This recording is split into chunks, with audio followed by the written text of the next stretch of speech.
ਦੋਸਤੋ ਸਵਾਗਤ ਹੈ ਤੁਹਾਡਾ ਰਿਵੀਜ਼ਨ ਸੈਸ਼ਨ ਦੇ ਵਿੱਚ। ਔਰ ਸੈਪਟੈਂਬਰ ਟੈਸਟ ਤੁਹਾਡੇ 13 ਸੈਪਟੈਂਬਰ ਤੋਂ ਸ਼ੁਰੂ ਨੇ।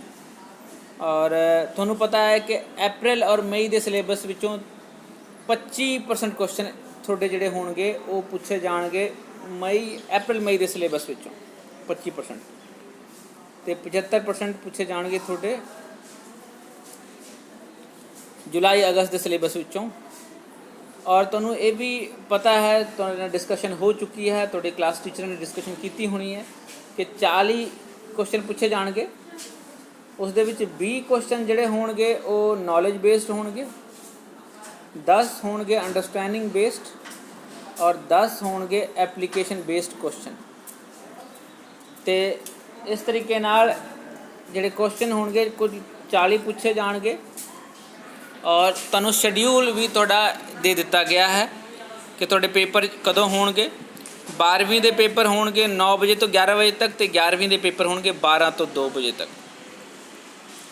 तो राजनीति प्रणाली के रिविजन विच स्वागत है तुहाडा।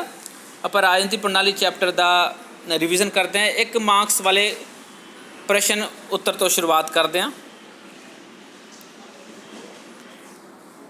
पहला प्रश्न, राजनीति प्रणाली के किन्ने तरह के कारज होंगे हैं। उत्तर है 2 तरह के। तुहानूं पता है कि निवेश कारज तो निकास कारज होंदा है।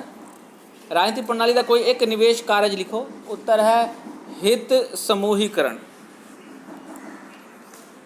अगला प्रश्न है, राजनीति प्रणाली का कोई एक निकास कारज लिखो। उत्तर है नियम निर्माण कारज। तुहानूं पता है कि मेनली 3 निकास कारज है राजनीति प्रणाली के, नियम बनाना, नियम लागू करना तो नियम के हिसाब नाल फैसले देना। तो ये नियम निर्माण कारज है जो कि विधान पालिका करती है। अगला प्रश्न है, नियम लागू करना निवेश कारज है, सही या गलत। नियम लागू करना निवेश कारज नहीं, निकास कारज है, इसलिए ये गलत है। अगला प्रश्न है, हित स्पष्टीकरण निवेश कारज है। हित स्पष्टीकरण निवेश कारज है, ये बिल्कुल ठीक है। अगला प्रश्न है, राजनीति प्रणाली में निवेशन और निकासन में बदलिया जाता है, बिल्कुल सही है। राजनीति प्रणाली निरंतर प्रक्रिया है, ठीक है। तुसी फीडबैक लूप किया सी ते उहदे विच देखो कि भी फीडबैक मिलता रहता और ये प्रक्रिया निरंतर चलता रहता है। ये अगला प्रश्न है, राजनीति प्रणाली का निकास कारज नहीं है। इन्हां विचों किहड़ा निकास कारज नहीं है? राइट, हित स्पष्टीकरण निवेश कारज है, ठीक है। उस बाद राजनीति प्रणाली विच निवेशों को निकासां विच बदलिया जाता है, ये भी ठीक है। राजनीति प्रणाली निरंतर प्रक्रिया है, ये भी ठीक है। राजनीति प्रणाली का निकास कारज नहीं है, ना किहड़ा निकास कारज नहीं है, निकास कारज नहीं है।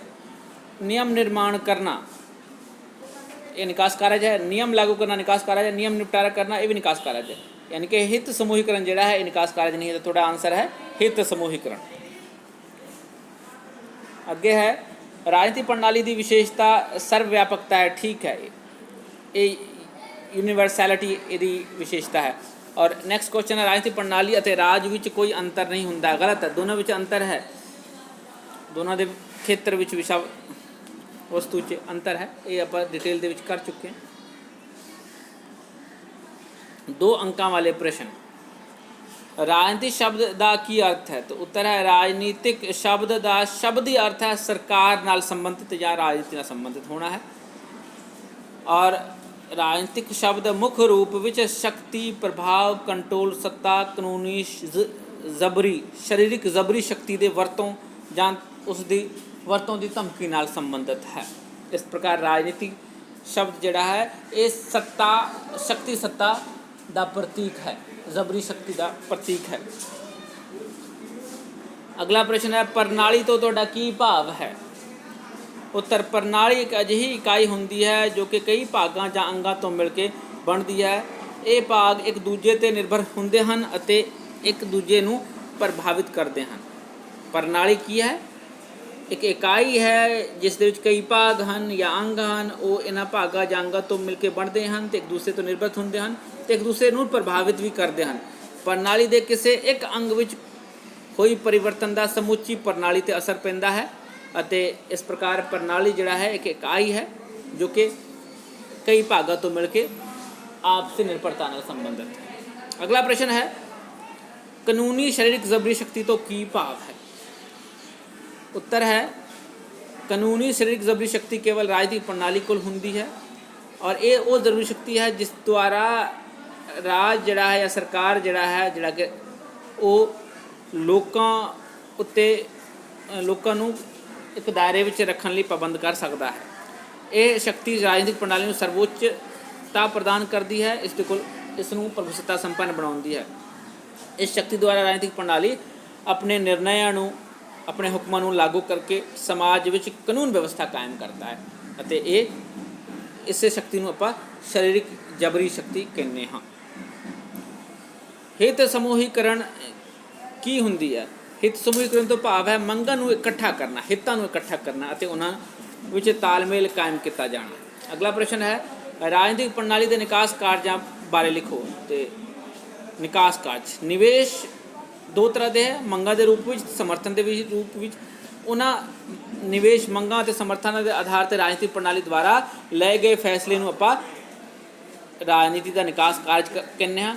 ਇਹ ਨਿਕਾਸ ਕਾਰਜ ਕਾਨੂੰਨ ਦੇ ਰੂਪ ਵਿੱਚ ਅਤੇ ਨੀਤੀਆਂ ਦੇ ਰੂਪ ਵਿੱਚ ਆਉਂਦਾ ਹੈ ਸਾਡੇ ਸਾਹਮਣੇ। ਅਗਲਾ ਪ੍ਰਸ਼ਨ ਹੈ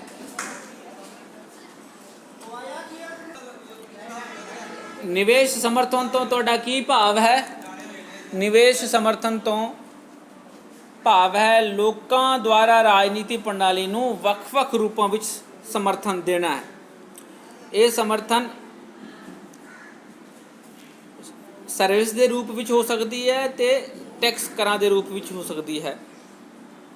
ਰਾਜਨੀਤਿਕ ਪ੍ਰਣਾਲੀ ਨੂੰ ਨਿਵੇਸ਼ ਮੰਗਾਂ ਨੂੰ ਨਿਕਾਸਾਂ ਵਿੱਚ ਬਦਲਣ ਲਈ ਇਹਨਾਂ ਸਮਰਥਨਾਂ ਦੀ ਲੋੜ ਹੁੰਦੀ ਹੈ। ਅਗਲਾ ਪ੍ਰਸ਼ਨ ਹੈ ਰਾਜਨੀਤਿਕ ਪ੍ਰਣਾਲੀ ਦੀ ਪਰਿਵਰਤਨ ਪ੍ਰਕਿਰਿਆ ਦਾ ਕੀ ਅਰਥ ਹੈ। ਪਰਿਵਰਤਨ ਪ੍ਰਕਿਰਿਆ ਅਤੇ ਪਰਿਵਰਤਨ ਪ੍ਰਕਿਰਿਆ ਕੀ ਹੈ। ਸਭ ਤੋਂ ਪਹਿਲਾਂ ਇਹ ਤੁਹਾਨੂੰ ਸਮਝ ਹੋਣਾ ਚਾਹੀਦਾ। ਪਰਿਵਰਤਨ ਪ੍ਰਕਿਰਿਆ ਮੀਨਸ ਬਦਲਣ ਦੀ ਪ੍ਰਕਿਰਿਆ ਔਰ ਇੰਗਲਿਸ਼ ਨੂੰ ਕਹਿੰਦੇ ਕਨਵਰਜ਼ਨ ਪ੍ਰੋਸੈਸ। ਰਾਜਨੀਤਿਕ ਪ੍ਰਣਾਲੀ ਵਿੱਚ ਨਿਵੇਸ਼ਾਂ ਨੂੰ ਨਿਕਾਸਾਂ ਵਿੱਚ ਬਦਲਣ ਅਤੇ ਨਿਕਾਸਾਂ ਨੂੰ ਅੱਗੇ ਨਿਵੇਸ਼ਾਂ ਵਿੱਚ ਬਦਲਣ ਦੀ ਪ੍ਰਕਿਰਿਆ ਲਗਾਤਾਰ ਚੱਲਦੀ ਰਹਿੰਦੀ ਹੈ। ਜਿਸ ਪ੍ਰਕਿਰਿਆ ਰਾਹੀਂ ਨਿਵੇਸ਼ਾਂ ਨੂੰ ਨਿਕਾਸਾਂ ਵਿੱਚ ਬਦਲਿਆ ਜਾਂਦਾ ਉਸ ਨੂੰ ਪਰਿਵਰਤਨ ਪ੍ਰਕਿਰਿਆ ਕਿਹਾ ਜਾਂਦਾ ਹੈ।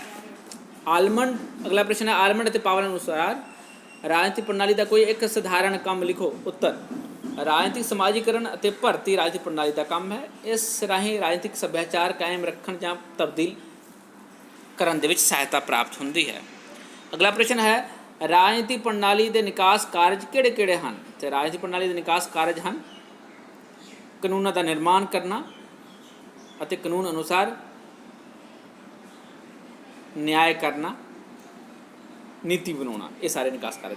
ਅੱਗੇ ਹਿੱਤ ਸਪਸ਼ਟੀਕਰਨ ਕੀ ਹੁੰਦੀ ਹੈ। ਇਸ ਪ੍ਰਕਿਰਿਆ ਰਾਹੀਂ ਲੋਕ ਆਪਣੇ ਉਦੇਸ਼ ਮੰਗਾਂ ਅਤੇ ਹਿੱਤਾਂ ਨੂੰ ਨੀਤੀ ਨਿਰਮਾਤਾ ਸਾਹਮਣੇ ਪੇਸ਼ ਕਰਦੇ ਹਨ। ਹਿੱਤ ਨੂੰ ਸਪਸ਼ਟ ਕਰਦੇ ਹਨ ਨੀਤੀ ਨਿਰਮਾਤਾ ਸਾਹਮਣੇ ਜਾ ਕੇ ਅਤੇ ਮੰਗਾਂ ਨੂੰ ਇਸ ਤਰ੍ਹਾਂ ਨੀਤੀ ਘਾੜਿਆਂ ਕੋਲ ਨੀਤੀ ਨਿਰਮਾਤਾਵਾਂ ਕੋਲ ਪੇਸ਼ ਕਰਨ ਦੀ ਪ੍ਰਕਿਰਿਆ ਨੂੰ ਹੀ ਹਿੱਤ ਸਪਸ਼ਟੀਕਰਨ ਕਿਹਾ ਜਾਂਦਾ ਹੈ। 4 ਅੰਕਾਂ ਵਾਲੇ ਪ੍ਰਸ਼ਨ ਰਾਜਨੀਤਿਕ ਪ੍ਰਣਾਲੀ ਦਾ ਅਰਥ ਲਿਖੋ। ਉੱਤਰ ਹੈ ਰਾਜਨੀਤਿਕ ਪ੍ਰਣਾਲੀ ਇੱਕ ਵਿਆਪਕ ਧਾਰਨਾ ਹੈ। ਇਸ ਵਿੱਚ ਵੱਖ-ਵੱਖ ਸਮਾਜਿਕ ਸਮੂਹਾਂ ਦੀਆਂ ਉਹ ਸਾਰੀਆਂ ਅੰਤਰਕਿਰਿਆਵਾਂ ਅਤੇ ਭੂਮਿਕਾਵਾਂ ਸ਼ਾਮਿਲ ਹੁੰਦੀਆਂ ਹਨ ਜੋ ਸੱਤਾਵਾਦ ਦੇ ਨਿਰਣਿਆਂ ਨੂੰ ਪ੍ਰਤੱਖ ਜਾਂ ਅਪ੍ਰਤੱਖ ਰੂਪ ਵਿੱਚ ਪ੍ਰਭਾਵਿਤ ਕਰਦੀਆਂ ਹਨ। ਇਸ ਵਿੱਚ ਰਸਮੀ ਰਾਜਨੀਤਿਕ ਸੰਸਥਾਵਾਂ ਜਿਵੇਂ ਕਿ ਕਾਰਜਪਾਲਿਕਾ, ਵਿਧਾਨਪਾਲਿਕਾ, ਨਿਆਂਪਾਲਿਕਾ ਅਤੇ ਨਾਲ ਹੀ ਗੈਰ ਰਸਮੀ ਰਾਜਨੀਤਿਕ ਢਾਂਚੇ ਨਾਲ ਸੰਬੰਧਿਤ ਰਾਜਨੀਤਿਕ ਭੂਮਿਕਾ ਆਦਿ ਵਾਲੀ ਸੰਸਥਾਵਾਂ ਹੁੰਦੇ ਹਨ, ਉਹ ਸ਼ਾਮਿਲ ਹਨ। ਰਾਜਨੀਤਿਕ ਪ੍ਰਣਾਲੀ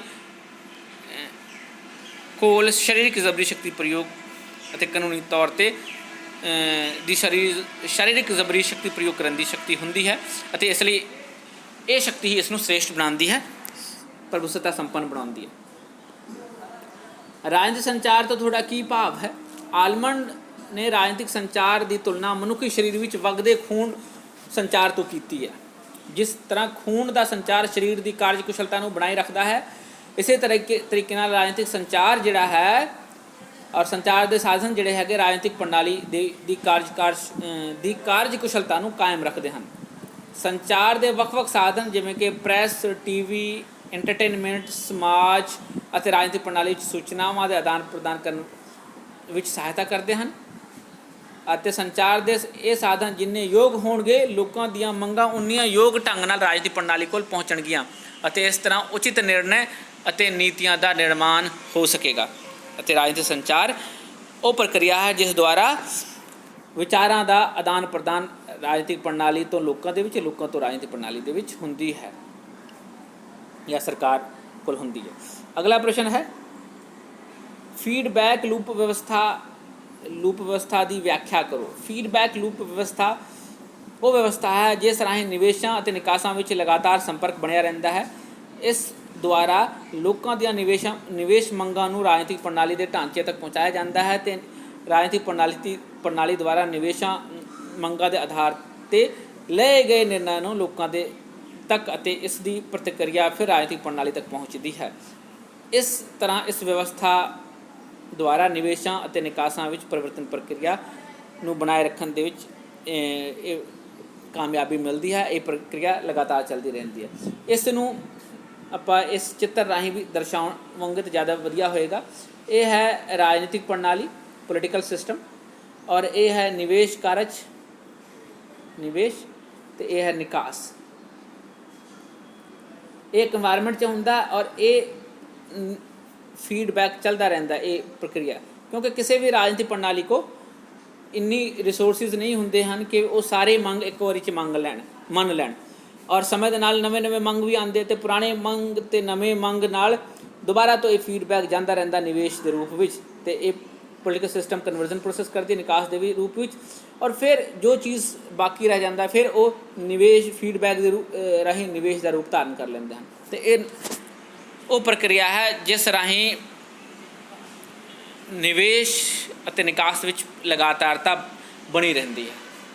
ਅਗਲਾ ਪ੍ਰਸ਼ਨ ਹੈ ਰਾਜ ਅਤੇ ਰਾਜਨੀਤਿਕ ਪ੍ਰਣਾਲੀ ਵਿੱਚ ਕੋਈ 4 ਅੰਤਰ ਦੱਸੋ।